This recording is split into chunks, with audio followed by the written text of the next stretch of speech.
Chris Lee and Blayne Gilmer of Southeastern 14 here to preview the Auburn Tigers. Boy, not a lot of teams had a more interesting last, 9 to 24 months than the Auburn Tigers. The Brian Harsin era seemed like that was going to be over about as soon as it started. They got 2 years out of him. For a hot minute, it looked like Lane Kiffin would be the coach. Now we got Hugh Freeze back in the SEC. And then, Blayne, you look at the roster, and boy, the transfer portal in Auburn, those two were in a pretty consistent relationship this offseason. Here's where Auburn hit the portal to get transfers. And this is just last season. This does not include where they may have had transfers before. Michigan State, South Florida, Cincinnati, 2 from North Texas, Ohio State, Florida International, 2 from Tulsa, East Carolina, Western Kentucky, Purdue, Maryland, Appalachian State, Vanderbilt, Liberty, and LSU. I don't think I've left any out. And oh, by the way, no Carlson is kicking for Auburn this year, which will be weird. That is weird. So just an off season of change all over the plains. It is. And, Hugh Freeze is going to bring a lot of excitement to that program. He brings SEC credibility, which is something that Brian Harsin did not have. He did not have the connections there in the state of Alabama. Being able to retain Cadillac Williams was huge, and that was Hugh Freeze's first order of business to say, hey, I'm going to keep him on board, and that helps with recruiting relationships and things like that. And listen, Auburn has already beat out Georgia for a guy head-to-head in recruiting, so it's paying off already on that end. And I think there will be some excitement on the field for Auburn this year, especially if all the pieces are available and that they're able to get the quarterback situation figured out early on in camp, which I anticipate they will. Got to work some weapons out there on the outside, but Hugh Freeze and his creativity mixed with the kind of hard-nosed reputation of Philip Montgomery over there on the offensive side, I think is going to be a nice fit over there for Auburn, Chris. Yeah, well, look, Hugh Freeze has done a tremendous job at a lot of things. Developing quarterbacks would be one. We'll get to that in just a minute. But turnarounds, too. I remember how bad Ole Miss was before he took over there. And then I remember how really surprisingly competitive Ole Miss was that first year. Within a couple of years, he's got Ole Miss in a Cotton Bowl, did well at Liberty. They beat some much, much bigger programs at times while he was there. So I trust in Hugh Freeze. They beat Arkansas. Yeah, well, I thought that. I didn't want to say it, but I was like, I'm pretty sure that happened a year ago in Fayetteville. So you've confirmed that now for me. But quarterback, I think, is where it starts. Because Robbie Ashford at times a year ago did some good things, but when you're a 50% completion guy, might even have finished a throw or two under that a year ago. And look, their receivers aren't the world's greatest, and maybe that was due to the quarterback. I don't know how that all pans out, but point I'm making here is that they bring in a new guy who is markedly different in terms of style and had 2 really productive years at Michigan State. Probably was better 2 years ago. To be fair, his team was better 2 years ago. 2 years ago, he throws for what would it have been 3,240 yards, completes 60.4% of his passes, a little more accurate a year ago, but his yards per throw went down by about a throw and a half. On top of that, touchdowns, interceptions, 27 to 10 and 21, 19 to 11 last year. And again, I think a lot of that was probably circumstantial. Michigan State's teams, that team was really good 2 years ago and just kind of mediocre to poor a year ago. And maybe that's it. But I'm rambling here, and my apologies. Point is, they bring in Peyton Thorne, who's had some really good numbers at Michigan State, and now will play for a guy who's developed a quarterback or two. Well, and it doesn't hurt when you have Kenneth Walker lined up in the backfield at Michigan State running the ball and them loading boxes. But he could have talented running backs behind him and will have, providing everything as we're recording this July 12th. We think everything's going to be okay with Jarquez Hunter when it comes to suspensions and all that kind of stuff. If it's not, this statement can be thrown out the window. But if Jarquez Hunter is there and available, very impressive back. They brought in Brian Batty from South Florida, who is a very talented guy himself. And Damari Alston is a guy who everybody in the world recruited out of Woodward Academy in the heart of Georgia there in Atlanta. So when you're talking about running back talent, they have it there. And boy, have they gone out, Chris, and loaded up on transfers on the offensive line to put in front of those guys and to protect a guy like a Peyton Thorne, who probably isn't as mobile as Robbie Ashford. But to your point, he has played in big games and he has played well in big moments at Michigan State. So if he is able to win that job, now you see things out there different. Somebody you enjoy a lot, Phil Steele, has Robbie Ashford out there to win the contest. But when it comes down, I've heard other people say, no, why would they bring in Peyton Thorne if he's not going to be the guy? So still out there to be debated and to be, worked through in fall camp.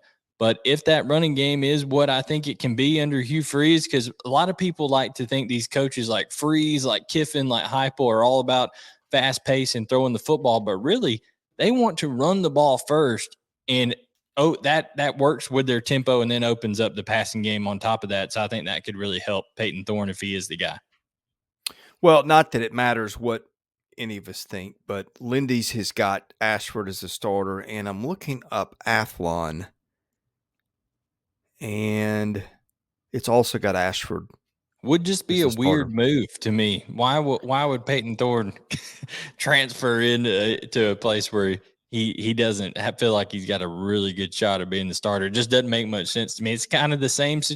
How about this? We're talking about Auburn, but you can't hardly talk about Auburn half the time without talking about Alabama. Auburn and Alabama both in a situation where they have no idea who their quarterback's going to be heading into fall camp. I think that's quite interesting for what the Iron Bowl could be later this year. Yeah, boy, that'll be fun. Quarterback drama on two fronts in Alabama. That'll keep the talk show hosts employed, as if that wasn't going to happen anyway. But offensive line, you brought those guys up, and they rebuilt. They probably needed to do that. Dylan Wade is presumably their starting left tackle. Jaden Muskrat, I guess, will be in the mix. I'm seeing him on our lads listed as their second team left guard. Avery Jones, their starting center, transferred in, presumably their starting center from East Carolina. Gunnar Britton, their starting allegedly right tackle. Allegedly their starting right tackle. That could come off poorly the way I said it first. Western Kentucky, which seemed to have a lot of kids transfer into the SEC. So I guess the point I'm making here is you go to the portal to get better players because you think you can get better there. But offensive line is a place where you kind of want some continuity. And not only are these guys that haven't played together, they've not even been on the same roster. So I'm just very curious as to how long that takes to gel. I've been saying this all off season. I think I would rather play Auburn first half of the season than back half, just because you figure it's going to take some time for a coaching change and learning schemes and stuff like that. And the offensive line picture here seems to me to probably just drive that point home a little bit more. Yeah, and they didn't even get a real quality spring game, even though it was a monsoon over there in that thing that they were having to go through. So to your point, they are going to have to work out the kinks. They are going to have to get used to. You talk about an offensive line, quandary there, Chris. The style of blocking changes tremendously, whether it's Robbie Ashford or whether it's Peyton Thorne, because you're having to deal with a guy who's going to move the pocket a lot and things like that, and Robbie Ashford, and another guy who's going to be more of a pocket guy, staying in the pocket, like building that thing from the inside out type deal with Peyton Thorne. So that changes the offensive line, and they're having to go through fall camp with hearing two guys' cadences and all this kind of different stuff. So it is interesting, but bring in two big guys on the tackles in Wade and Britton, and then Muskrat is going to try to work his way in there, but Wade and Muskrat both familiarity with Philip Montgomery from Tulsa, so I think that helps them out a lot. They're a little bit thin at center. Connor, they really they wouldn't come out and openly say it because they want all their players to feel important things, but they really don't want Connor Liu having to play as a true freshman at center. They really want to see Avery Jones, get in there, take command, stay healthy, do what he needs to do at the center position after transferring over from East Carolina. So I think that the offensive line could take a little bit of time, but they do have talented backs out there. They got a talented tight end that is transferred in from FIU and Rivaldo Fairweather that ought to be able to help out with some chip blocks and things like that, running off the edge, and also is a big guy that can high point the football. So talented backs, a big tight end, a quarterback in Peyton Thorne, if it is him, that I think can help get the offensive line and right protections and things of that nature. And then Robbie Ashford can erase a lot of ills on the offensive line with his mobility if he ends up being the guy. So I think there are some answers there. But to your point, yes, it could take 3-4 games to get settled, and that's good with where Georgia is on the schedule. I think they come in game 5, but they have Texas A&M before that, so it's going to get pretty dicey early. Well, I want to ask you what you make of their receiving core, because they had a bunch to me that was just a bunch of guys last year. And I'm looking again, this is Lindy's I'm looking at. I'm not taking a shot at Lindy's or anything. I'm just saying they've got listed Camden Brown, Javaris Johnson, Coy Moore as their receivers. Again, guys that were very ordinary a year ago. I think one of those guys, I think Johnson was hurt some of last year. Yeah. And so that might have, or that was Malcolm Johnson was hurt. But in any case, they didn't have a full complement sometimes, but I'm not sure how good those guys were. They bring in several guys to help. Ohio State, North Texas. Did they upgrade here? Yeah, I think a guy like Jair Shorter is a guy who can be a playmaker. Now, he was at North Texas. It's going to be a transition going up to the SEC. Caleb Burton is not a guy who has a ton of playing experience from Ohio State. But listen, if you get recruited to Ohio State as a wide receiver, you're talented. You're a talented young man. And Georgia was after him. Texas was after him. He signed with Ohio State. Now he's transferred to Auburn. And you mentioned Malcolm Johnson. He's a guy who has literally world-class track speed. This guy's a 10-100-meter guy and, can really, really run. So if he is healthy, he helps out a lot. And then you bring in a senior transfer, Nick Mardner from Cincinnati, who's been in a winning program, will be able to help some of the younger guys realize, hey, here's what it takes to be a winner. Here's what it takes to get things done. And then, just some of these transfer pieces I think are going to add quality targets. The problem is, to your point, Chris, I don't know if they have a guy who's a true number one. And I think you really need that in the SEC with as good as some of these defenses are. Maybe the combination of, maybe that's why people figure Robbie Ashford might need to be the guy, because they don't have a separator on the outside and they need somebody with the mobility that's able to extend plays and allow those receivers have a little extra time to create separation. Well, I mean, Javaris Johnson did average almost 20 yards a catch a year ago. So that indicates some explosiveness, but he's also it's consistency, a senior. though. Well, yeah, I was going to say he's going to be a senior this year. You would think if there's a big breakout campaign in there, it might have looked a little differently. But then again, they had some issues last year with the passing game and just also with just the general chaos at Auburn for 2 years. But let's move to defense, because I think one thing that's kind of stood out, Auburn used to have dudes in the trenches. I mean, Auburn used to have dudes everywhere on defense, right? But you would think of Auburn, they always had a couple of NFL caliber linemen.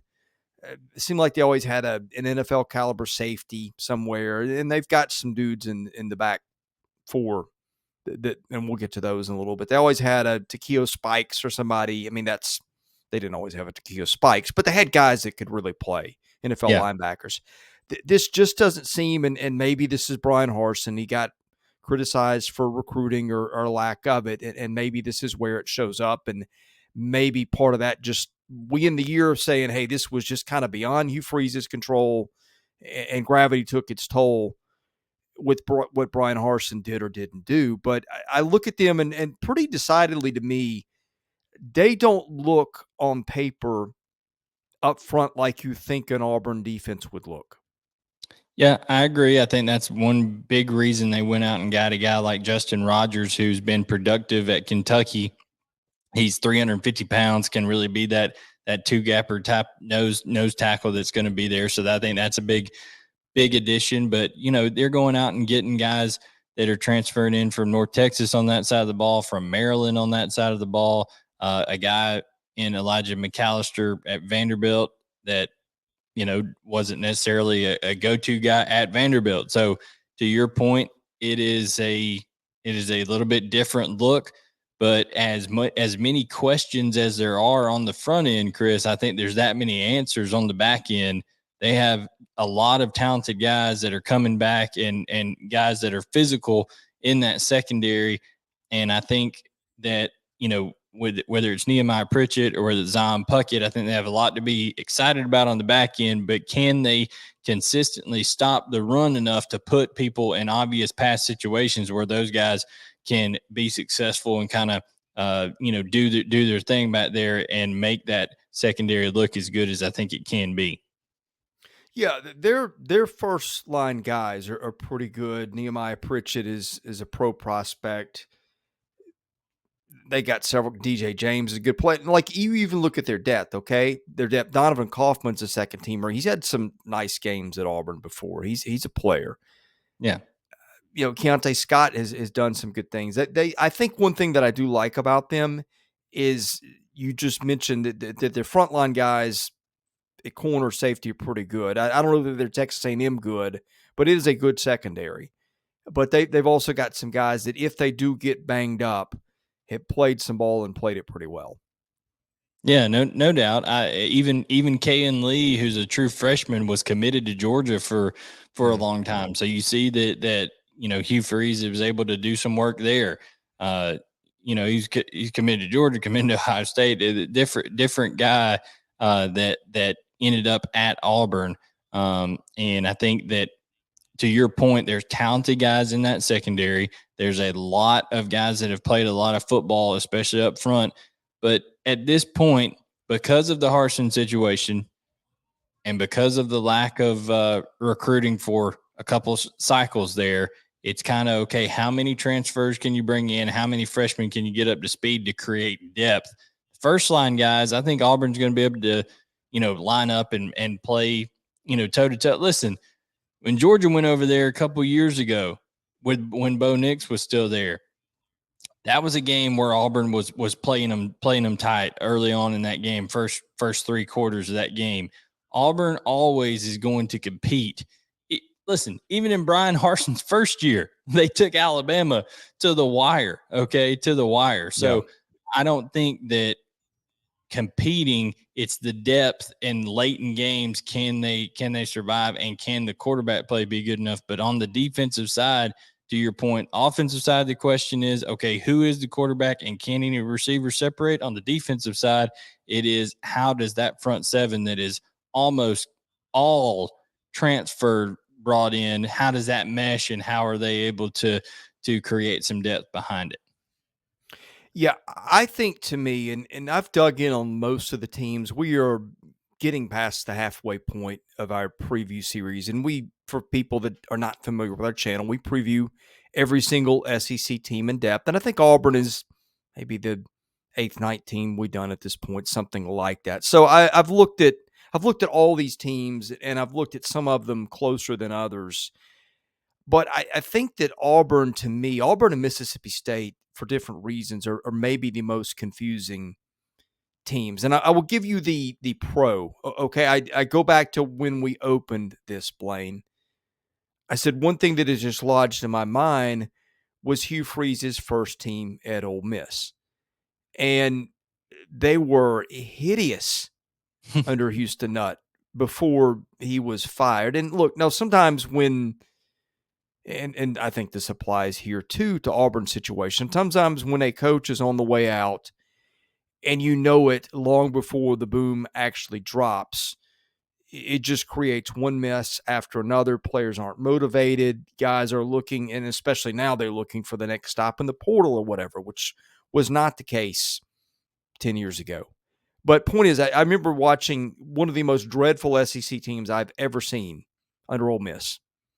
And Hugh Freeze had them next year. I want to say they were 7-6, 6-7, but it was a really good competitive type team. They had a JUCO quarterback who wasn't highly regarded. He made him into something. And you look at what Freeze has done at different places. You look at what he did at Liberty.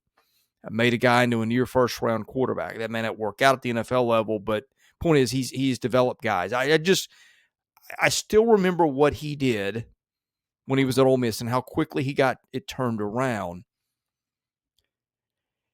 I look at what they did with the quarterback situation. I'm with you. I have to think that goes to the transfer, but we'll wait and see.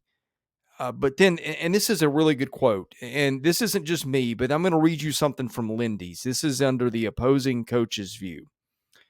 This is a quote from an unknown coach. Auburn has a depleted roster, very depleted roster, particularly along the line of scrimmages. It's depleted because a lot of players left, and Brian Harsin didn't do a good job recruiting. He might have been the worst hire in the SEC because he was not a good fit. So, on one hand, you have all the things I think of Hugh Freeze. On the other hand, you have the limitations we've talked. And here's an acknowledgement that the talent is not what it's been. Point is, I think nothing would surprise me. And you've seen, here's another thing too. You've seen Auburn a lot of times.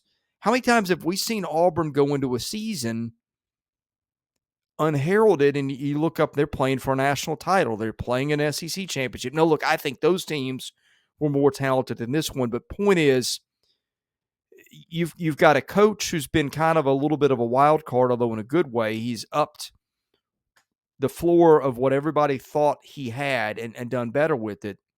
You've got a situation that's just been all over the place. And then you throw it into just what is a hyper-competitive SEC this year. It is, if you can size this team up with certainty, you're a lot smarter than I am, because I just can't. Yeah, I mean, looking at this schedule, it's not unrealistic to see Auburn be a team that wins 8 games this year if things go well with some of the key games they have at home and things like that. Games like Ole Miss, Mississippi State.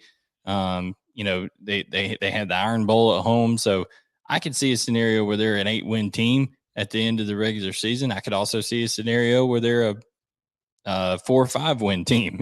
Like to your point, there is a wide gap here of what Auburn is and what Auburn could be. And it all depends on how much they're able to manufacture depth behind their first line guys. I think you've pointed that out on both lines of scrimmage. I agree with you. I think they've got talented areas on both sides of the ball, like the running back position on offense, like the secondary on defense.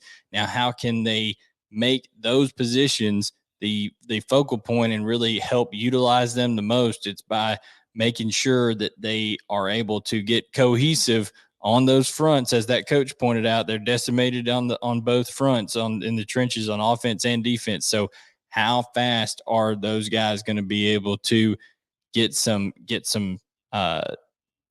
continuity? And it's hard to manufacture that when you haven't played together very long. So get some chemistry there between 5 offensive linemen working together, between the front 7 working together, and then let those running backs and let the secondary kind of do their thing on either side of the ball, because I think those are the strengths for this Auburn team.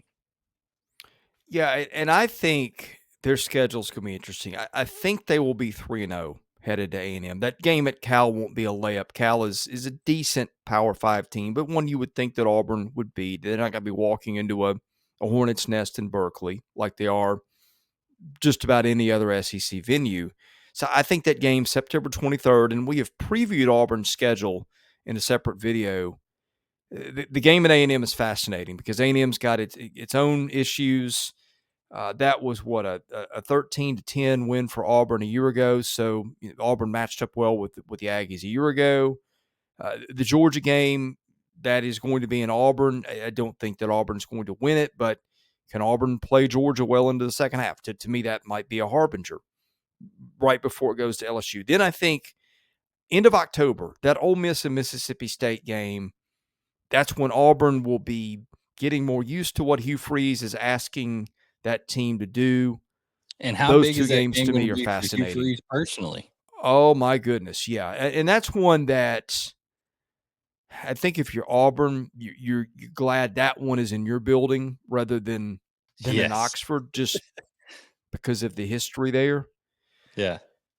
But yes, that is going to be that is going to be an interesting stretch because that A&M game I think will be a close one. Could probably go either way. Although in College Station you would have to think that A&M would be favored.